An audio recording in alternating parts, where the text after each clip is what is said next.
Welcome, welcome, welcome.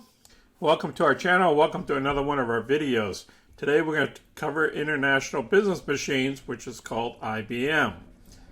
We'll cover earnings and analyst news. I'll talk about where I see the stock heading and our positions. If you're new to our channel, go ahead and click any of the money icons below to review our past videos. Please smash that like button and subscribe. So let's get busy. Here's our current position. We got into it just before earnings. I know it dipped.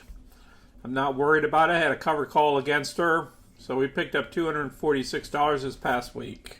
We picked up IBM, just so you know, for the dividend part. And plus, I believe the stock will go higher. Currently, for the month of October, we picked up a total of $5,403 in premiums and profits. Out of that $5,403, $49.75 is our profit. That's after our capital loss and our margin fees.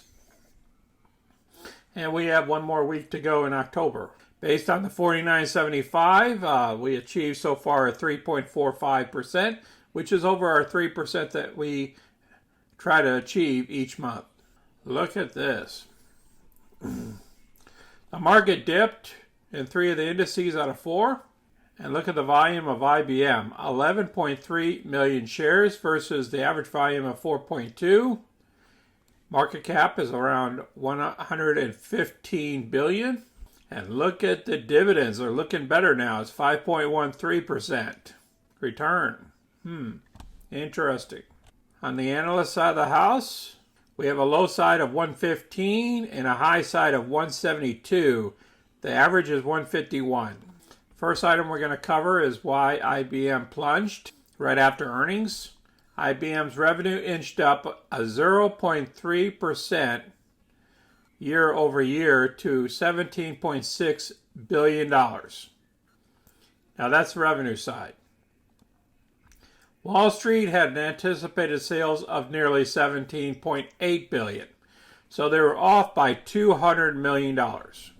Even after adjusting results to reflect the upcoming sales of this infrastructure business with IBM rose only 2.5%. The company's key cloud and cognitive software business, which includes Red Hat, delivered sales of $5.7 billion or a 2.5% increase. That too was slightly below analyst estimates for revenue of $5.8 billion. The CEO tried to reassure shareholders that better times lie ahead. With the separation of Canada early next month, IBM takes the next step in our evolution as a platform-centric hybrid cloud and AI company. We continue to make progress in our software and consulting business, which represent our higher growth opportunities. Now what? Still, IBM continues to produce bountiful cash flow. It generated operating and adjusted free cash flow of $16.1 billion and $11.1 billion respectively, which were both up slightly from the prior quarter. The tech giant is prudently using some of the cash to pay down debt and return cash to shareholders. Its stock pays a sizable dividend, which currently yields a 5.1%. So while growth-focused investors might find IBM stock unappealing, income seekers could find it more attractive. I'll place this article down below so you can review it. This is a contract that they teamed up with Acrolis to extend IBM cloud satellites throughout Asia and accelerate digital transformation for regulated industries. So this is a pretty long article. This is basically stating that Acrolis is going to be helping out IBM to get their satellites in the air in the European side of the house. So I'm going to place this down below so you can read this in depth. But this is a great news that just came out. One article here, it says 3 tech stocks you should own this earnings season. Now this came out Friday. And guess who they have? IBM. The new IBM puts up weak sales numbers for now, ahead of November 3rd spinoff of its managed infrastructure business, which is now called Kenedal. IBM reported results that fell short on some fronts.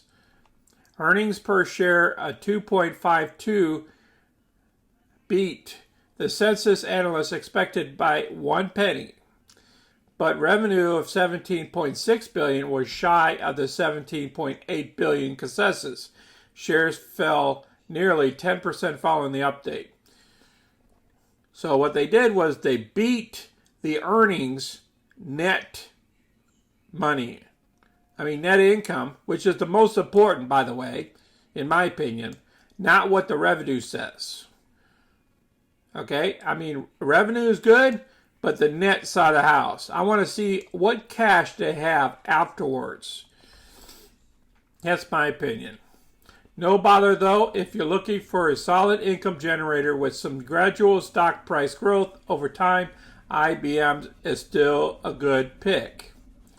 And then they dig further into this, the revenues and everything. And I'll place this down below. You really need to read this before you start dipping your toes into the stock. This is great. This analyst did a great job. All right, this is the one-day interval chart. As you can see, we dipped down here to 127.88, and we haven't been at that number since March of this year. Right there. March 11, 2021. So can we dip further? Yes, we could dip all the way down here to the 118 or so. So keep some ammunition just in case we have to drop down to this level. And ultimately, if we get some type of correction in the market, like last year, it could drop all the way down to 107. But in my opinion, I think the lowest it's going to get is somewhere around the 119. The support's at 124.52, which is just a couple of more dollars if it dips. There's a resistance level of 143. There's a stop loss at 113. But as you can see, IBM's been consistent in paying their dividends every quarter. And then we got another one coming up here. Like on 11/9, we're going to have another quarterly dividend. They got plenty enough cash, so they're going to continue paying the dividend. That's my belief. And I think we could come down here and then we'll trend back up here to these levels of 133. But we're going to stay inside this channel, a lower channel, for a while until, we get some better earnings or till after the split. We'll see what happens. Just keep in mind we got a split coming up, and we'll find out how it's going to affect the stock then. I appreciate everybody watching the video today. If you have any questions or comments, place them down below on IBM or any other stock. And please share your position below as well. I'd like to see some of your input and what you guys think about the stock. Please smash that like button and subscribe so you can get our future content. You guys enjoy your weekends and be safe out there. Until next time, this is Sonny, and I'm out.